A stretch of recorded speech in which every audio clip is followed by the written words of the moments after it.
हाँ तो students welcome to Mehta PG college online classes. आज अपन टॉपिक डिस्कस करने वाले यूनिट का उसका स्पेक्ट्रोस्कोपी चल रही थी अपनी। तो अपन ने रिजिड रोटर के बारे में सीख लिया था भाई। रिजिड रोटर क्या होते हैं भाई, क्या होते हैं अपन ने कल पढ़ा था, क्या पढ़ा था भाई? रिजिड रोटर, रिजिड रोटर देखा अपन ने।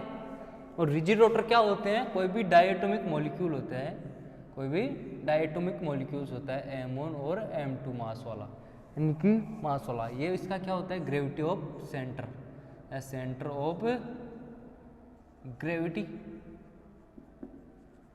तो अपन ने कल क्या देखा था कि रिजिड रोटर होते क्या है? पहली बात तो कि रिजिड रोटर होते हैं कि कोई भी डायटोमिक मॉलिक्यूल्स है उसको जब रोटेट करते हैं, यानी कि रोटेशन से पहले और रोटेशन के बाद, तो उनके दोनों मॉलिक्यूल्स के नाभिकों की जो बीच की दूरी होती है वो क्या होती है? चेंज ना हो रोटेशन के दौरान। तो उसको क्या बोलते हैं अपन? रिजिड रोटर बोलते हैं भाई। तो रिजिड रोटर बोलते हैं। तो यहाँ की जो रेडियाई होती है, यानी दूरी जो होती है वो होती है R, और यहाँ से यहाँ की R1 मानी थी और यहाँ से यहाँ की R2 मानी थी अपन ने। फिर अपन ने एक फॉर्मूला ड्राइव किया था एनर्जी का, EJ equal to H square 8 pi square I J plus 1। ये क्या था? फॉर्मूला आया था जूल में। उसके बाद में अपन ने क्या किया? EJ इक्वल टू BJ कोष्टक J प्लस 1। ये अपन ने ड्राइव किया था भाई, क्योंकि इसका मान B होता है। और फिर अपने सेंटीमीटर इनवर्स के अंदर फॉर्मूला क्या ड्राइव किया था? EJ equal to H upon 8 pi square IC J plus 1।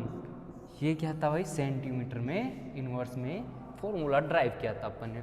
Centre of gravity के दोनों तरफ के जो M1 R1 और M2 R2 centre of gravity, centre of gravity की जब दोनों तरफ अपन मास देखते हैं तो क्या आता है? M1 R1 M2 R2। फिर क्या था? उसके बाद में अपन ने देखा कि भाई यहाँ से यहाँ तक का मोमेंट ऑफ इनर्शिया क्या था? I बराबर क्या था? M1 R1 plus M2 R2।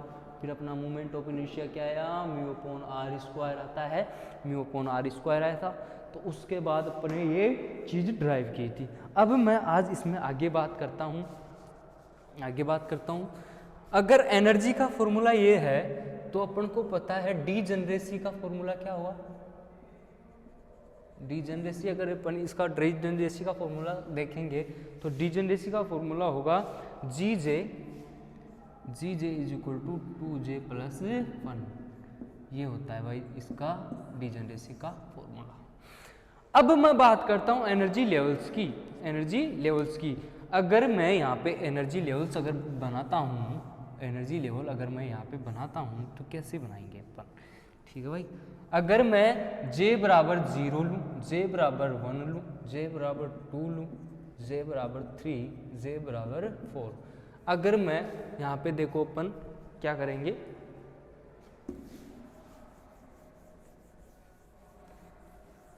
Energy levels देखते हैं। ठीक है भाई। अगर मैं J क्या लूँ? 1, यानी कि अपने पास एनर्जी का फॉर्मूला क्या था? EJ is equal to BJ plus 1। अगर मैं यहाँ पे J बराबर 0 ले लूँ तो क्या आएगा भाई? E0 क्या आएगा यहाँ पे? B into 0 plus 1। तो क्या आ जाएगा 0 के लिए? 0। तो J की वैल्यू यहाँ पे E0 की वैल्यू क्या आएगी भाई? E0 की अगर मैं वैल्यू की बात करूँगा तो क्या आएगी? 0B। ठीक है भाई, आई 0B आई। फिर मैं यहाँ पे J बराबर 1 रखूँ, J बराबर 1 करूँगा तो E1 की जो वैल्यू आएगी B इंटू 1 प्लस 1 क्या हो गया? 2। तो यहाँ पे क्या आई? 2B। E1 के लिए क्या आई भाई? 2B। तो मैं यहाँ क्या रख सकता हूँ? E1 बराबर 2B। ऐसे ही अपन को देखना है, J बराबर 2 रखूँ तो E2 क्या है ये भाई? B इंटू 2 प्लस 1 आएगी। J की वैल्यू 2 रखूँगा, 2 और 1 3, 3 गुना 6। तो यहाँ पे क्या आएगी? 6B।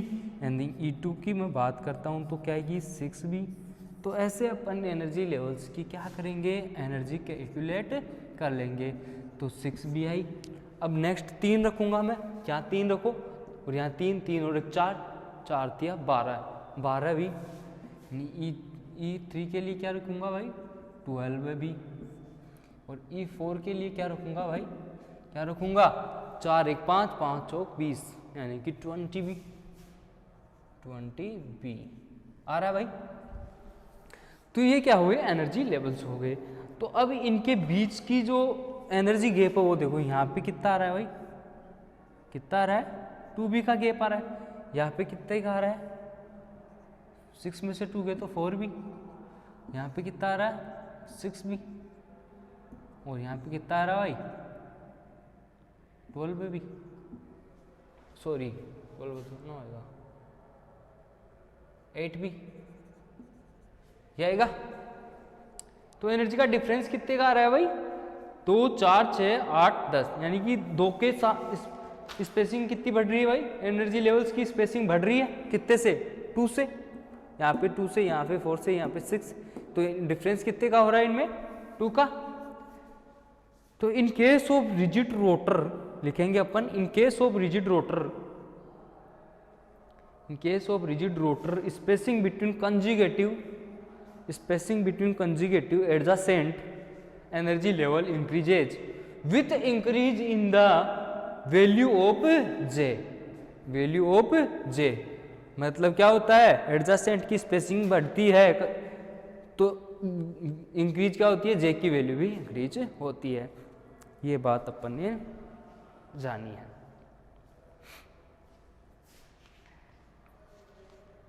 ठीक है भाई।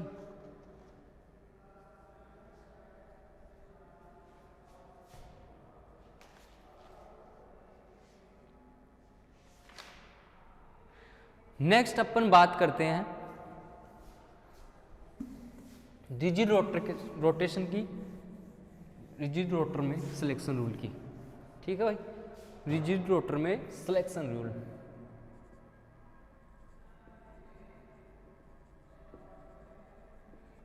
सिलेक्शन रूल 2 प्रकार के बताए थे मैंने, ग्रॉस सिलेक्शन रूल। तो ग्रॉस सिलेक्शन रूल क्या होते हैं, for a molecule to be a rotate active must have the permanent dipole moment, यानी कि थ्योरेटिकल होते हैं ग्रॉस। तो अपन क्या लिखते हैं, एक तो होमो एटॉमिक होता है और एक होते हैं हेटेरो एटॉमिक।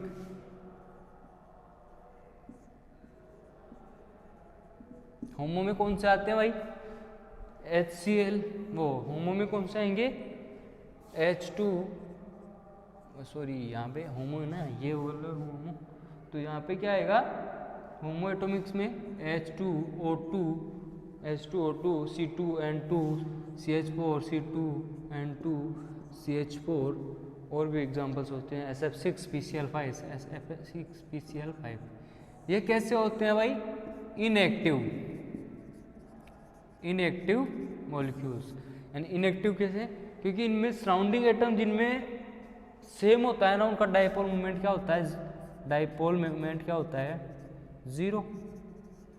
और जहाँ डाइपोल मोमेंट 0 हो जाता है, वहाँ पे मैंने बताया था आपको कि जिनमें डाइपोल मोमेंट 0 हो तो उनमें क्या होता है, रोटेशनल स्पेक्ट्रम अपन नहीं पढ़ते। लेकिन हेटेरो एटम कैसे होते हैं, रोटेशनल एक्टिव होते हैं। तो इनमें हेटेरो एटम की बात करें तो अपन हेटेरो एटम कौन से होते हैं, HCl हो जाए, CO हो जाए, CN हो जाए, NO हो जाए। ठीक है भाई, CH3 हो जाए, NH3 हो जाए, Cl3, H2O, NH3, ये क्या होते हैं सारे कंपाउंड, एक्टिव, रोटेशनल एक्टिव होते हैं भाई। क्यों, क्योंकि इनका डाइपोल मोमेंट क्या होता है, नॉट इक्वल टू 0, यानी कि क्या होता है, म्यू नॉट इक्वल टू 0। तो इनमें अपन क्या पढ़ते हैं, रोटेशनल स्पेक्ट्रम। तो ये ग्रॉस सिलेक्शन रूल ही बताता है। मोबाइल फ़ोन जो अपना काम करता है वो माइक्रोवेव रीजन में ही करता है भाई, माइक्रोवेव रीजन में ही करता है। अब अपन बात करेंगे नेक्स्ट, ठीक है भाई, ग्रॉस सिलेक्शन रूल के बाद में अपन बात करेंगे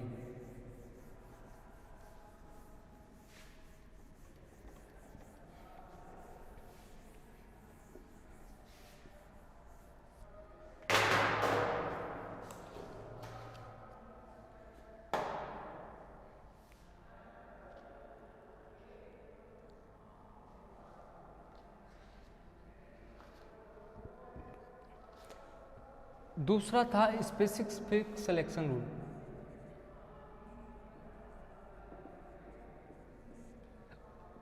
सिलेक्शन रूल की स्पेसिफिक सिलेक्शन रूल क्या होते हैं भाई? Delta J is equal plus minus 1। ऐसे कौन से? डेल्टा जे यहाँ पे क्या है? जे क्या होता है? रोटेशनल क्वांटम नंबर, यानी कि 0 1 2 3 एंड सो ऑन। ठीक है, जे की वैल्यू ये होगी। तो इनमें जे अगर del J is equal plus 1 आता हो और del J is equal minus का 1 आया, तो ऐसे तो होते हैं एब्जॉर्प्शन स्पेक्ट्रम, एब्जॉर्प्शन स्पेक्ट्रा, और ये होते हैं इमल्शन। यानी यहाँ पे तो अवशोषण हो रहा है, यहाँ पे उत्सर्जन हो रहा है। ठीक है भाई, तो ये अगर delta J equal two plus minus 1 आता है तो ऐसे ट्रांजिशंस कैसे होते हैं? अलाउड ट्रांजिशन होंगे, अलाउड ट्रांजिशन होंगे।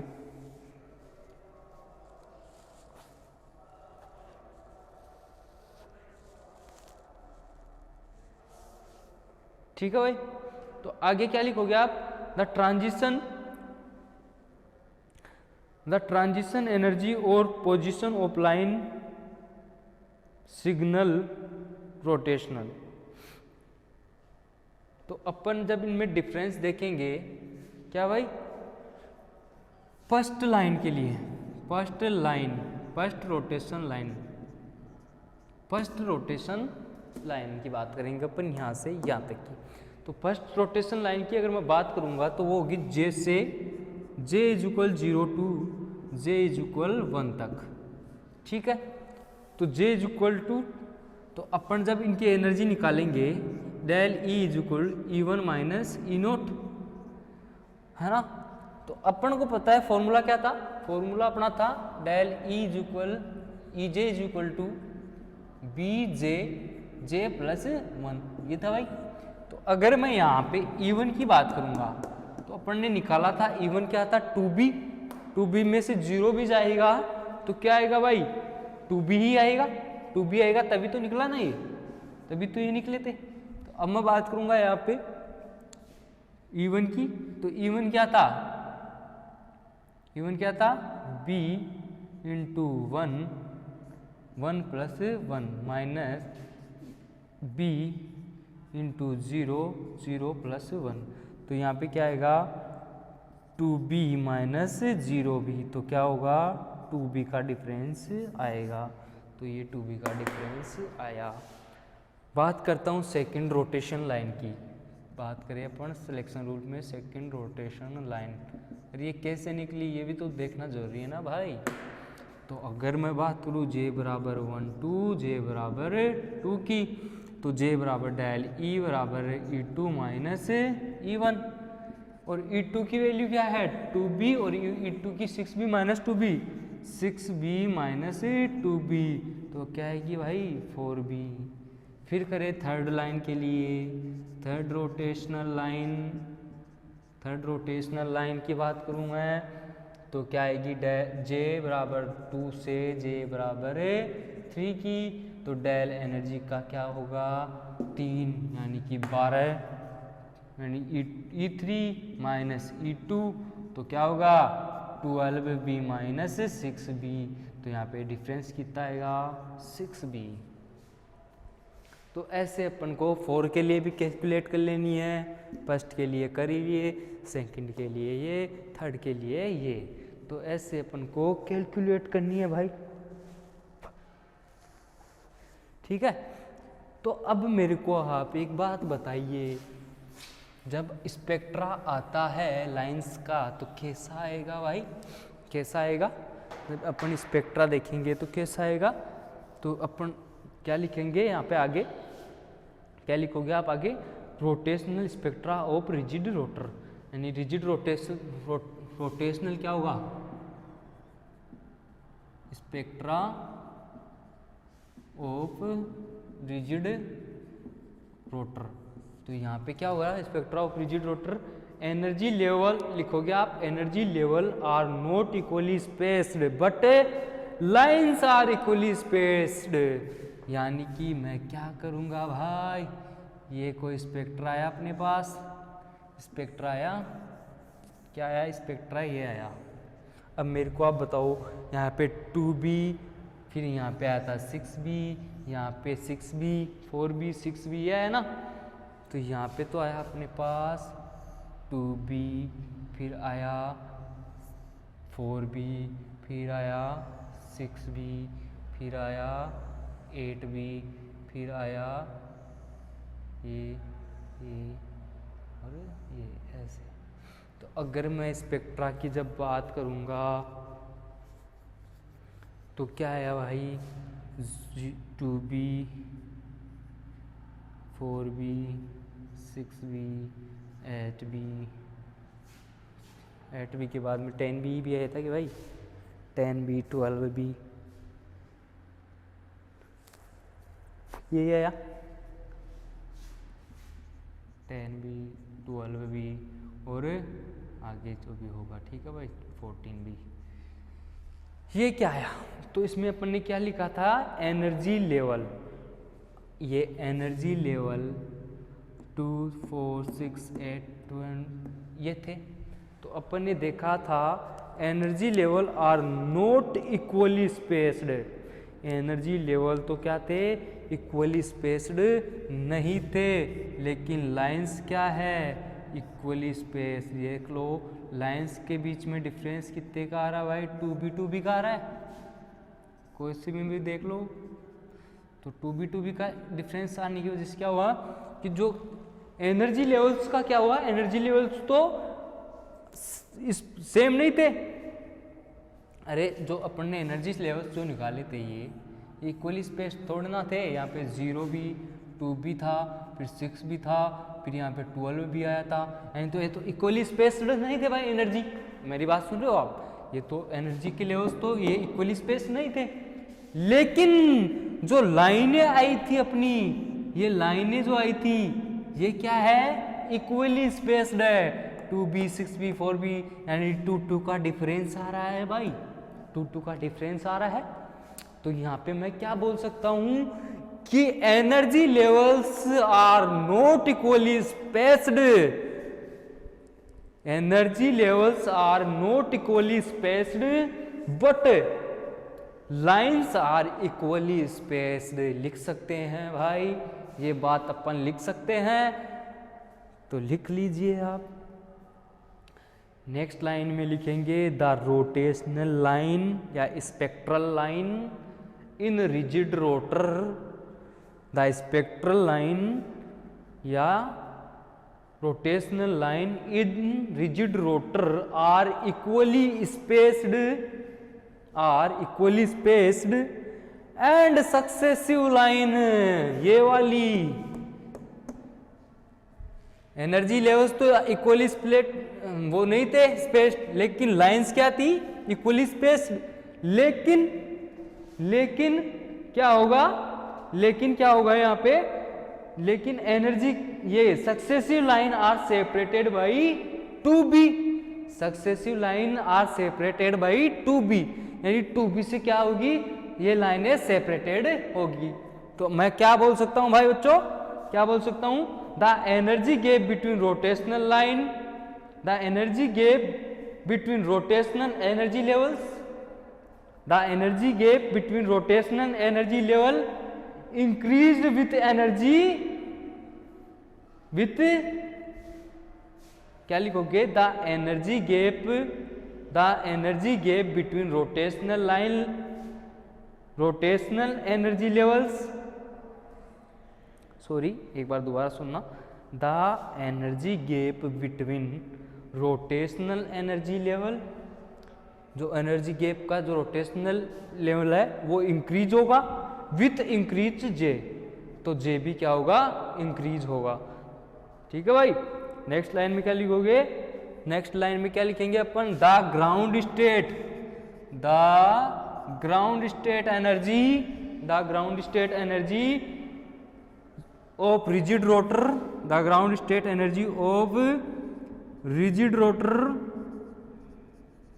Will be 0।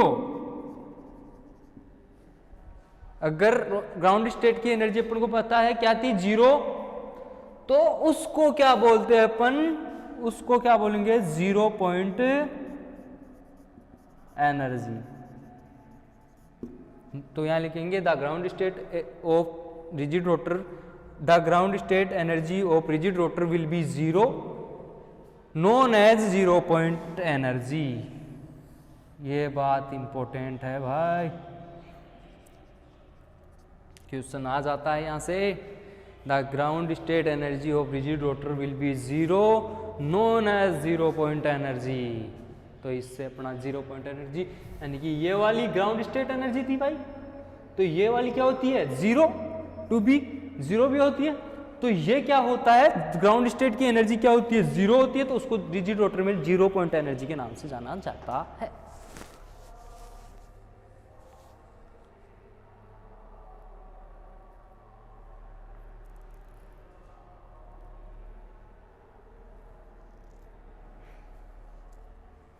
अब इसको क्या बोलते हैं अपन, first rotational line, second rotational line, second rotational line, इसे थर्ड लाइन, ऐसे होती है भाई।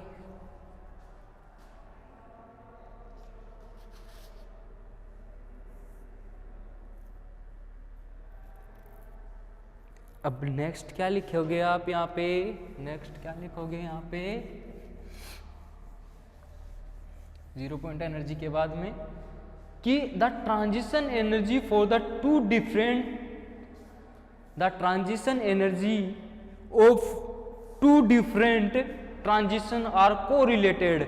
मतलब del E2 upon del E1 is equal होगा 2Bj प्लस 1 बटा 2Bj प्लस 1 बटा 2Bj प्लस 1 का होल 1 ये लिख सकते हैं अपन।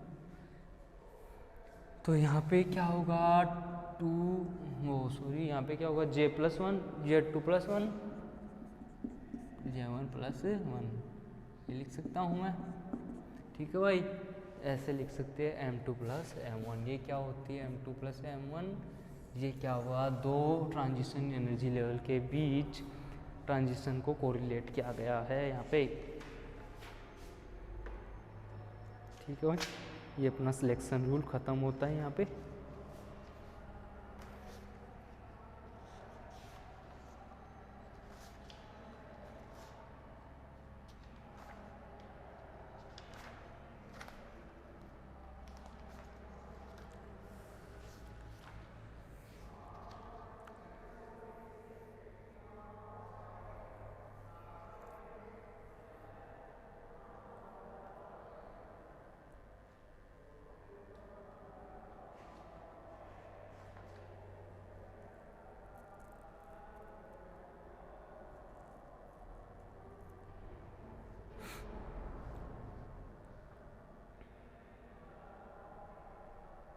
हाँ भाई चलो नेक्स्ट चलते अपन, सिलेक्शन रूल ख़त्म।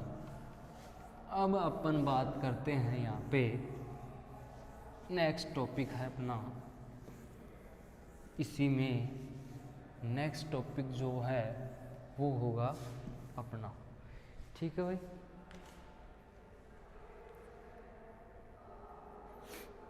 नेक्स्ट टॉपिक क्या होगा यहाँ पे, effect of magnetic field rotational rigid rotor में। रिजिड रोटर में मैग्नेटिक फील्ड का क्या इफेक्ट होता है, तो यहाँ पे तो अपन देख लेते हैं डेल्टा J प्लस माइनस 1, ठीक है भाई। लेकिन फिर अपन को पता है MJ क्या होगा यहाँ पे 0 plus minus 1, selection rule. MJ क्या होते हैं यहाँ पे, स्पिन जब अपन पढ़ते हैं MJ होती है जैसे P के लिए 0 प्लस माइनस 1 होता है, P ऑर्बिटल के लिए, S के लिए होता है प्लस माइनस 1 बटा 2, ऐसे होते थे ना भाई, तो वो MJ तो होते हैं। MJ यानी कि मैग्नेटिक फील्ड, अब मैं बात करूंगा यहाँ पे मैग्नेटिक फील्ड की। तो जे बराबर तो हो सकता है यहाँ पे 0 1 2 3 rotation quantum number, M J क्या होगा यहाँ पे 0 ±1 ±2 ±3 एंड सो ऑन हो सकता है भाई। तो ग्राउंड स्टेट की डिजेनरेसी का फॉर्मूला क्या था यहाँ पे, डिजेनरेसी का फॉर्मूला था E J equal to G J is equal to J कोष्टक जे प्लस 1, यही था भाई, यही था डिजेनरेसी का फॉर्मूला, यही तो था। क्या था भाई 2j प्लस 1 डिजेनरेसी का फॉर्मूला था। तो जब मैं ग्राउंड स्टेट की अगर लाइनें बनाता हूँ यहाँ पे, ठीक है भाई, ग्राउंड स्टेट अपन को पता था यहाँ पे तो 0 भी था, ठीक है भाई। तो अगर j बराबर 0 लूँ मैं, j बराबर 0 लूँ तो g बराबर क्या था 0, g बराबर क्या होगा 0, ठीक है भाई। अब देखो यहाँ पे अगर मैं j बराबर 2 लूँ तो लूँगा तो एम जे की वैल्यू क्या आएगी यहाँ पे, एम जे की वैल्यू तो 0 आएगी भाई, एम जे की वैल्यू तो 0 आएगी। लेकिन अगर मैं यहाँ पे j बराबर 1 ले लूँ तो वो क्या होगा 3 में स्प्लिट होगा, 1 2 और 3, यानी कि एम जे यानी कितना जी नोट कितना होगा यहाँ पे, जी1 कितना होगा 3 होगा भाई, 3 होगा ना। अरे 2 × 1 प्लस यहाँ लिखूंगा मैं जे की वैल्यू तो 3 आएगी, 3 में होगा स्प्लिट। तो एम जे और एम जे, यहाँ पे तो +1, यहाँ पे 0, यहाँ पे -1 लिख सकता हूँ भाई। अरे यहाँ पे मैंने 0 पुट की जे की वैल्यू, तो ये तो कितना हो गया एक लेवल में, तो ये क्या हुआ एक ही लेवल में तो स्प्लिट होगी भाई लाइन, ठीक है। लेकिन यहाँ पे कितने में होगी 3, यहाँ पे जी नोट 1 आएगा भाई, जी नोट 1 आएगा, ठीक है भाई 1 में। तो अब जब ट्रांजिशन करवाएंगे अपन तो 0 से -1 में 1, फिर यहाँ से यहाँ 2, यहाँ से यहाँ 3, तो 3 लाइनें अपने को ऑब्जर्व होती है। कैसे भाई 3 लाइन कैसे, 0 से आप -1 से 0 में जा रहे हो या 0 से 1 -1 में चले जाओ, 0 से 0 में चले जाओ और 0 से +1 में चले जाओ, डिफरेंस कितना आता है भाई, डिफरेंस कितना आता है 0 ± 1। तो ऐसे क्या होता है effect of magnetic field, magnetic field का ये इफेक्ट होता है। तो यहाँ पे 3 लाइंस मिलती है अपन को। लाइंस, टोटल लाइन निकालने का फॉर्मूला होगा, टोटल लाइन क्या होता है 2j + 1 × 3 फॉर्मूला है भाई। तो j की वैल्यू रखेंगे यहाँ पे जो लोवेस्ट होगा, j यहाँ पे जो लोवेस्ट होगा ग्राउंड स्टेट वाला उसकी, यानी कि j अगर मैं यहाँ पे 0 रखता तो क्या होगी 1, तो यहाँ पे 3 लाइन वैसे आती। अगर मैं यहाँ पे 2 रखूँगा तो 4 1 5 5 3 15 लाइन, ऐसे लाइनें निकालते हैं भाई, ठीक है।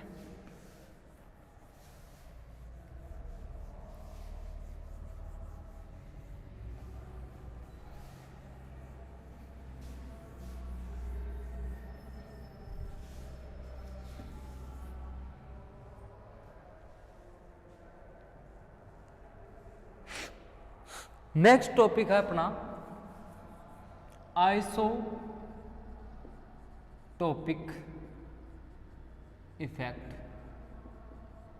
आइसोटोपिक इफेक्ट क्या होता है भाई, आइसोटोपिक का मतलब हो रहा है, आइसोटोप से पता चल रहा है आइसोटोप क्या होते हैं भाई, आइसोटोप होते हैं तो किसी भी एटम में जब अगर किसी एटम को उसके आइसोटोप हेवियर उसके ही हेवियर एटम से रिप्लेस कर दिया जाए तो उसको अपन बोलते हैं आइसोटोपिक इफेक्ट। तो ठीक है भाई, तो अगर अपन बात करें किसी भी एटम को, जैसे मान लो कार्बन 12 6 और यहाँ पे ऑक्सीजन 16 और 8, अगर मैं इसको रिप्लेस करूँ कार्बन 13 और 6 से और ऑक्सीजन 8 और 16 ही रहे, तो ये अगर कार्बन 12 को कार्बन 13 के द्वारा मैं रिप्लेस कर रहा हूँ, हेवियर एटम के द्वारा अगर उसके आइसोटोप के द्वारा रिप्लेस कर रहा हूँ, उसको बोलते हैं आइसोटोपिक इफेक्ट भाई।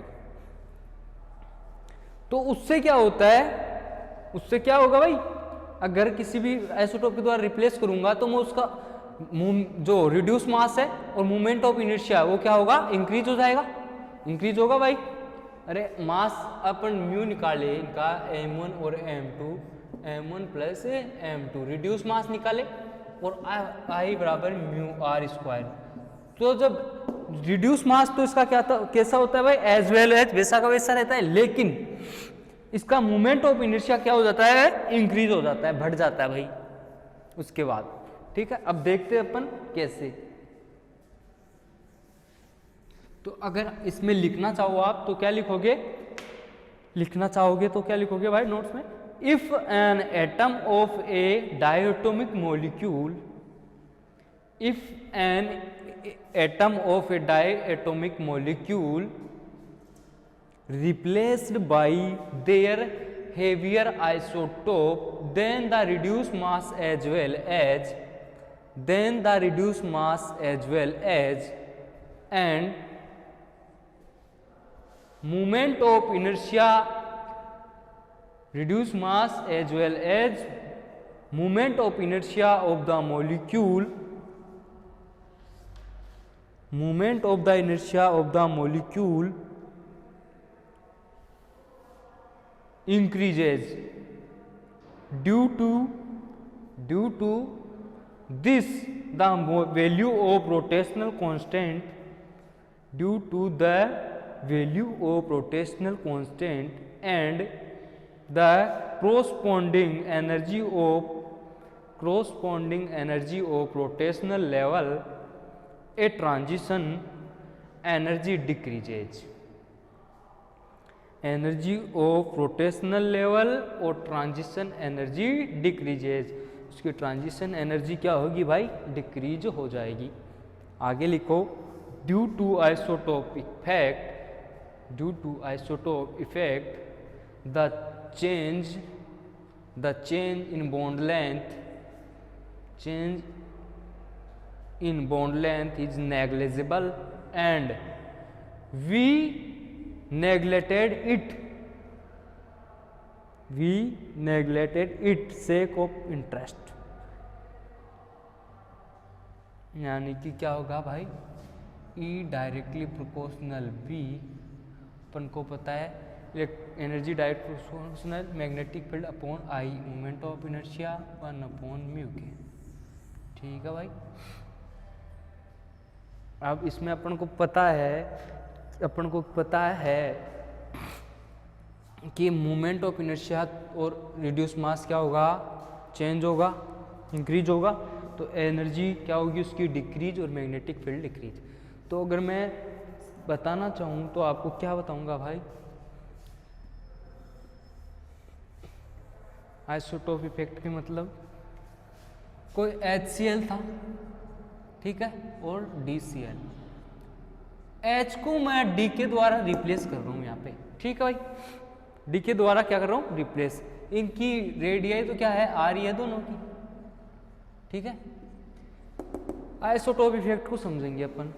अगर HCl में मैं D के द्वारा ड्यूटेरियम के द्वारा हाइड्रोजन को ड्यूटेरियम के द्वारा रिप्लेस कर देता हूँ हेवियर एटम के द्वारा, तो उसका मास और क्या वो मूवमेंट ऑफ इनर्शिया क्या होगा, इंक्रीज होगा। अब कैसे, एनर्जी का फॉर्मूला क्या था भाई, E J is equal to B J J plus 1।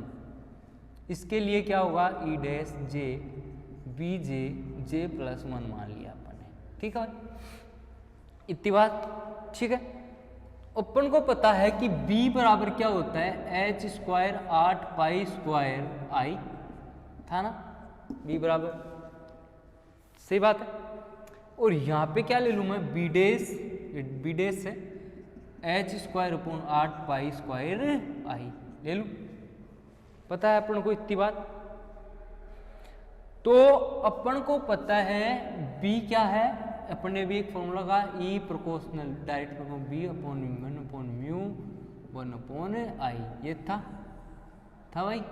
तो अपन को पता है B किसके इनवर्सली प्रोपोर्शनल है, म्यू के इनवर्सली प्रोपोर्शनल है भाई। ठीक है, तो अगर मैं लिखना चाहूँगा यहाँ पे तो क्या करूँगा, इसका और इसका बी अपॉन बी डैश लिखूँ, ठीक है भाई, बी अपॉन बी डैश लिखूँगा, बी अपॉन बी डैश लिखूँगा, ठीक है, यानी कि H square upon 8 pi square I upon H square 8 pi square I लिखूँगा भाई, ठीक है, ये लिखूँगा। यहाँ पे आई क्या है, आई डैश और आई बराबर क्या लिख सकता हूँ मैं, म्यू आर स्क्वायर लिख सकता हूँ भाई, आई बराबर क्या लिख सकता हूँ, म्यू आर स्क्वायर। तो मैं इसको क्या कर दूँ, डायरेक्ट कर दूँ मैं यहाँ पे mu r square mu dash r square लिख सकता हूँ भाई, लिख सकता हूँ। इससे तो यह कट गया भाई, क्या लिख दिया अपन ने, 8 pi square mu dash r square, तो इससे ये कट गया, आर से आर कट गया, तो अब क्या आएगा अपने पास, म्यू अपॉन म्यू डैश, अरे 1 upon mu upon 1 upon mu dash, आ गया भाई, आ गया अपने पास।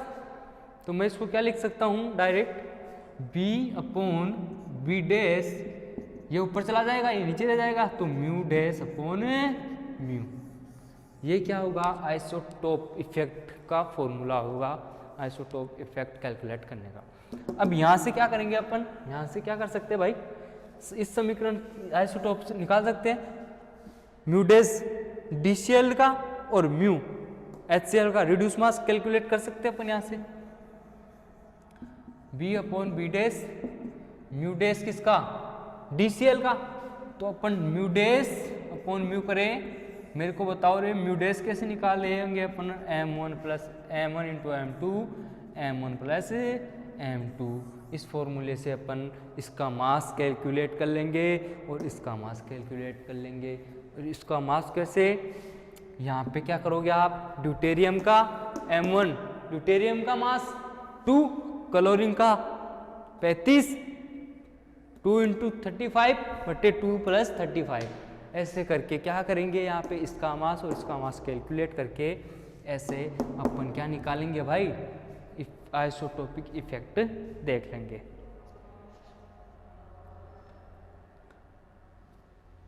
तो मैं बात करूँ अगर डायरेक्ट मैं बताना चाहूँगा तुम्हारे को, म्यू HCl का जो आएगा वो आएगा 30.5 बटे 30.5 बटे 5 36.5 के लगभग आता है। म्यू DCl का कितना आएगा, रिड्यूस मास म्यू DCl का आएगा 37.5, ये DCl का मास होगा। यहाँ से अपन क्या निकाल लेंगे, mu upon mu dash, mu upon mu dash निकाल सकते हो भाई।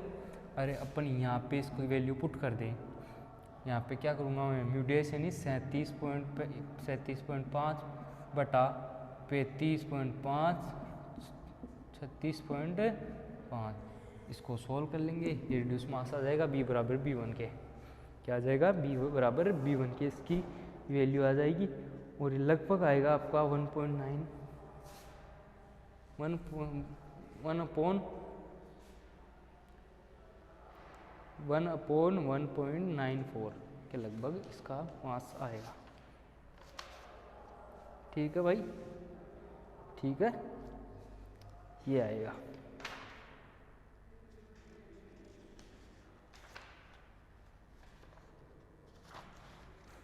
ऐसे अपन आइसोटोपिक इफेक्ट देख लेंगे इसका।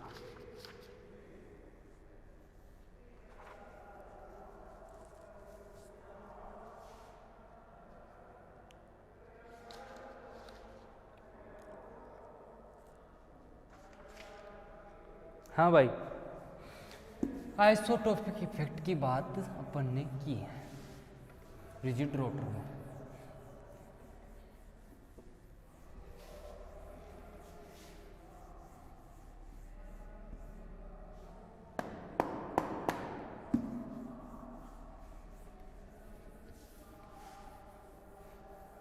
अपना नेक्स्ट टॉपिक है आज का, क्या भाई,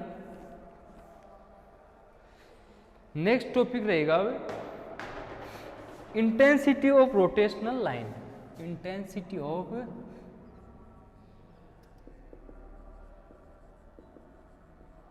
रोटेशनल लाइन, रोटेशनल लाइन की इंटेंसिटी क्या होगी?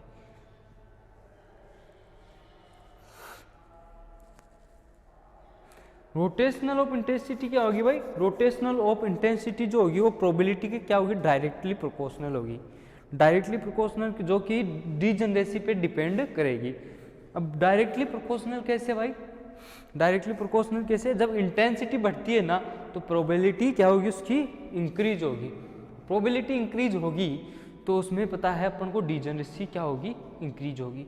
तो अपन क्या बोलेंगे इंटेंसिटी ऑफ रोटेशनल लाइन में? तुम क्या लिखोगे? The intensity of rotational line लिखो, the intensity of rotational line directly proportional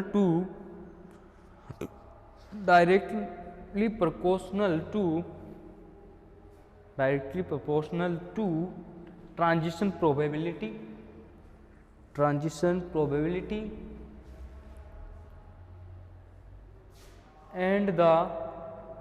and the transition probability depends on degeneracy. जो ट्रांजिशन प्रोबेबिलिटी होगी वो किस पे डिपेंड करेगी? डीजनरेसी पे वो डिपेंड करेगी। डीजनरेसी इक्वल क्या होगी? जीजे, डीजनरेसी क्या आती भाई? 2j+1 थी ना, ये रे आती ना यार, जीजे 2j+1 थी भाई, ये थी डीजनरेसी 2j+1। तो अब मैं बात करूंगा, क्या लिख लिया आपने?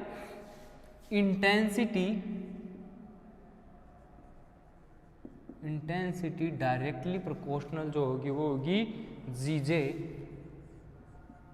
e⁻⁰ यही होगा भाई फॉर्मूला, KT या KBT।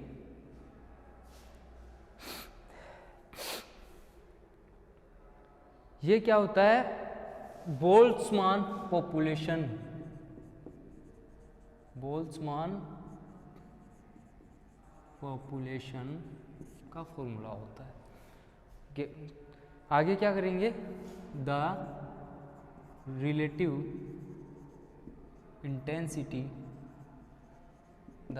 Intensity of the two states of the two states.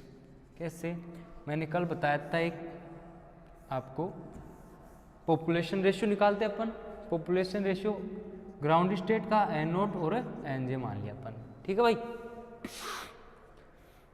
NJ या N0 मान लिया। अब इसमें क्या होगा? अपन N1 या N2 मान लो, ठीक है भाई? यह क्या होगी इसकी? Del E energy. तो इसमें N1 बराबर क्या था अपने? G1 e⁻⁰ और यहाँ था N2 = G2 अरे अपन ने पॉपुलेशन रेशियो देखा था कल, ठीक है? क्या था? N2/N1 = G2/G1 ठीक है भाई? इसमें था e⁻²kBT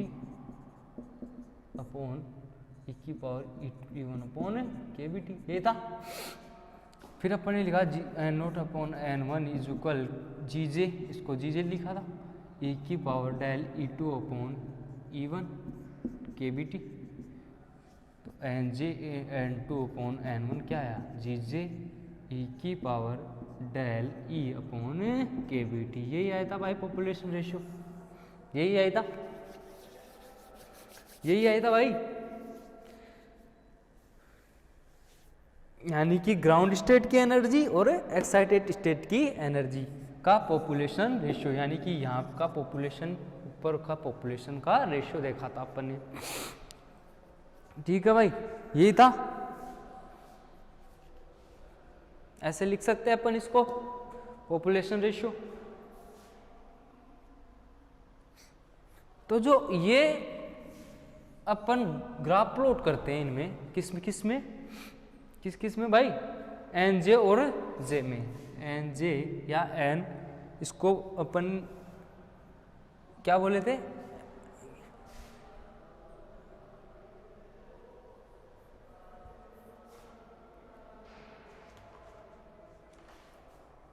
एन जे और जे में अगर ग्राफ प्लॉट करते हैं, एन जे और जे में जब ग्राफ प्लॉट करते हैं अपन, एन जे इसको ऊपर लेवल की मानते हैं, तो कुछ ऐसा ग्राफ प्लॉट होता है, यानी कि ये वाला ग्राफ कोई कुछ प्लॉट होता है।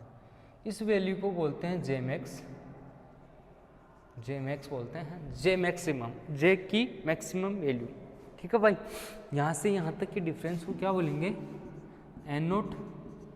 यार इसको एन नोट मान लो या N note upon N J मान लो, एक ही बात है। मैंने एन वन मान लिया, एन टू मान लिया, बात एक ही है भाई।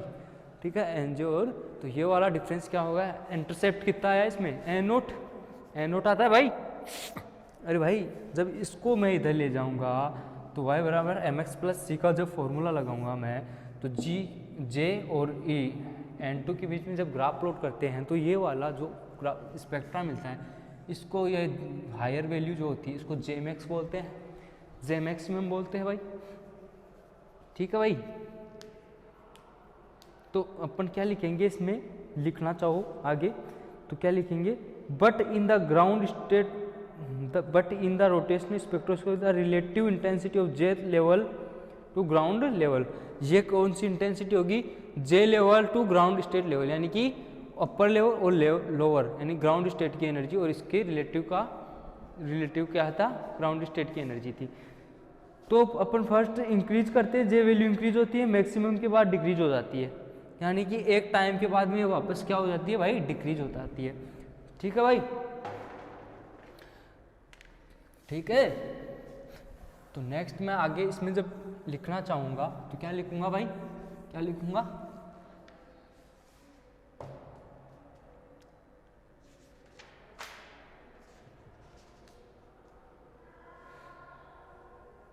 अगर अपन को जे मैक्स की वैल्यू दे दे डायरेक्ट, तो अपन को ये फॉर्मूला याद होना चाहिए, जे मैक्सिमम का फॉर्मूला है रूट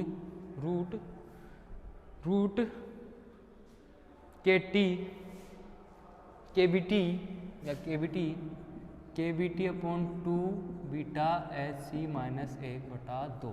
ये जेक्स मैक्स की वैल्यू, के बी क्या है यहाँ पे, बोल्ट्जमान कांस्टेंट, बोल्ट्जमान कांस्टेंट है, जिसकी वैल्यू होती है 1.38 इंटू 10 की पावर माइनस का 33 joule kilo inverse mole inverse, joule kilo inverse mole inverse, ये इसकी वैल्यू होती है। ठीक है भाई, जे मैक्स की वैल्यू, जे मैक्सिमम निकालने के लिए के जहाँ क्या है, के बी क्या है,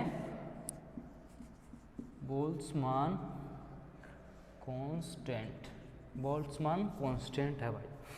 के बी क्या है भाई, बोल्ट्जमान कांस्टेंट, जिसकी के बी की अब अगर एक लेवल तक बढ़ती है भाई, जे मैक्सिमम इसको जे मैक्सिमम बोला है, तो जे मैक्सिमम का अगर डायरेक्ट फॉर्मूला देखेंगे अपन, तो k B T upon 2 B h c minus 1/2 आता है, जो सेंटीमीटर इनवर्स में होता है भाई।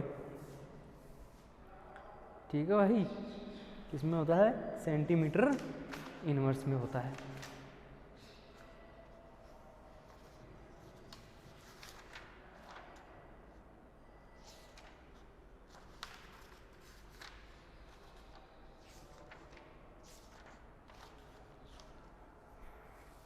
जो क्या होगा भाई, सेंटीमीटर इनवर्स में होगा। क्या क्या देखा अपन ने आज, रिजिड रोटर की सिलेक्शन रूल पढ़ा, उसके बाद में अपन ने क्या देखा, आइसोटोपिक इफेक्ट देखा, सिलेक्शन रूल के बाद इफेक्ट ऑफ मैग्नेटिक फील्ड देखे। ठीक है भाई, उसके बाद में क्या पढ़ा अपन ने, आइसोटोपिक इफेक्ट के बाद क्या पढ़ा, इंटेंसिटी ऑफ रोटेशनल लाइंस। इसमें एक दो टॉपिक और बच रहे हैं आपके, नॉन रिजिड रोटर और स्टार्क इफेक्ट। ठीक है भाई, और कुछ एप्लीकेशंस है इसकी।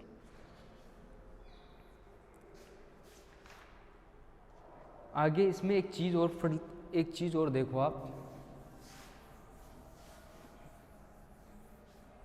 एक चीज और देखेंगे इसमें, क्या भाई, टेम्परेचर का इफेक्ट क्या होता है, effect of temperature on J maximum, क्या लिखेंगे भाई, effect on temperature, effect of temperature in on J max, J maximum पे टेम्परेचर का क्या इफेक्ट होता है।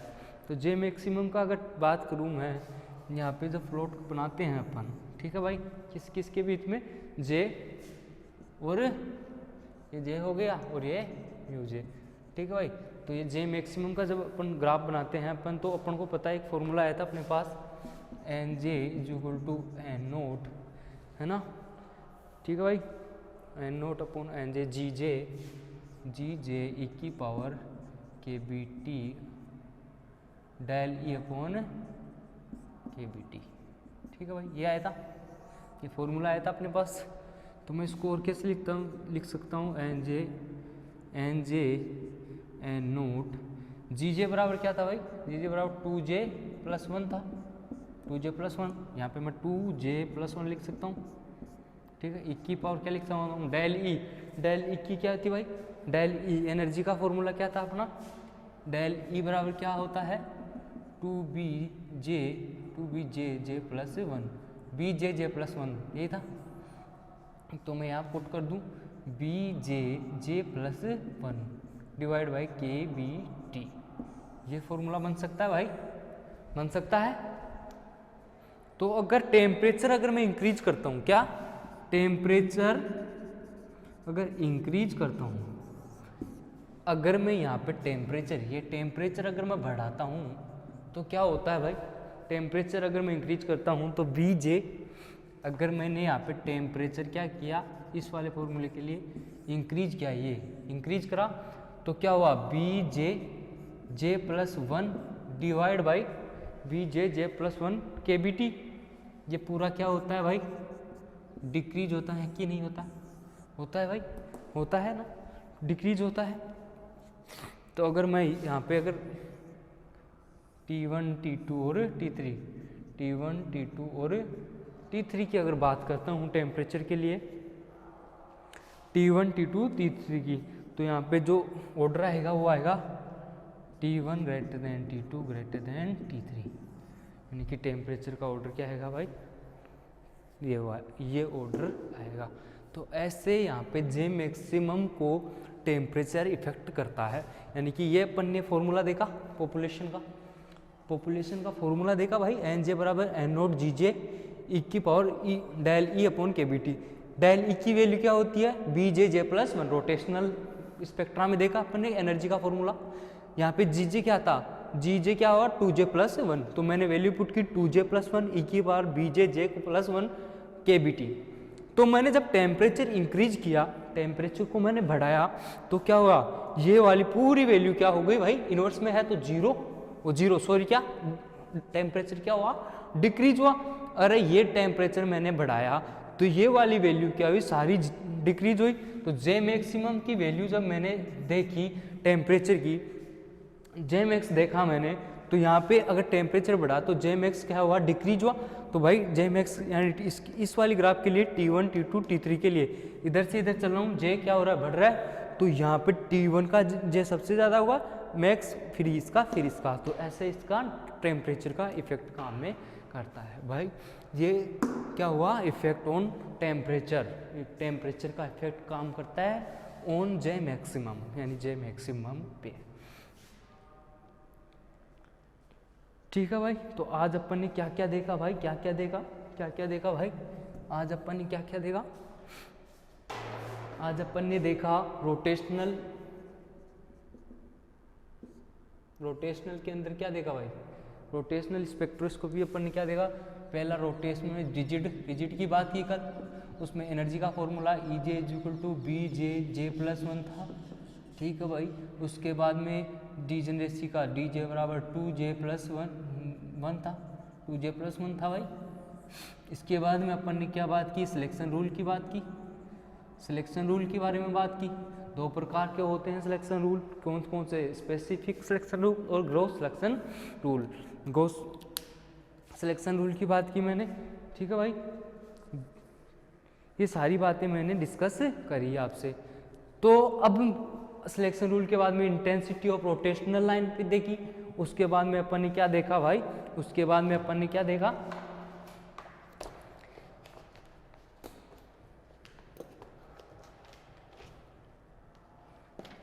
उसके बाद में अपन ने क्या देखा भाई, सिलेक्शन रूल के बाद में क्या देखा, effect of magnetic field. Selection rule में अपन ने लाइंस कैलकुलेट करना देखी, लाइंस में स्पेसिफिक देखी, उसके बाद में ये इंटेंसिटी देखी, जे की मैक्सिमम की वैल्यू कैलकुलेट की अपन ने, में पॉपुलेशन रेशियो देखे, बोल्ट्जमान के अकॉर्डिंग बोल्ट्जमान फॉर्मूला देखा अपन ने। तो ये सारी बातें अपन ने डिस्कस करी है। अब आपके 2-3 लास्ट टॉपिक है इस यूनिट के, इसमें नॉन रिजिड आ जाएगा, एक स्टार्क इफेक्ट आ जाएगा आपका, और उसके अलावा कुछ स्पेक्ट्रोस्कोपी की एप्लीकेशंस होगी। ठीक है भाई, थैंक यू सो मच, आज के लिए इतना ही काफ़ी।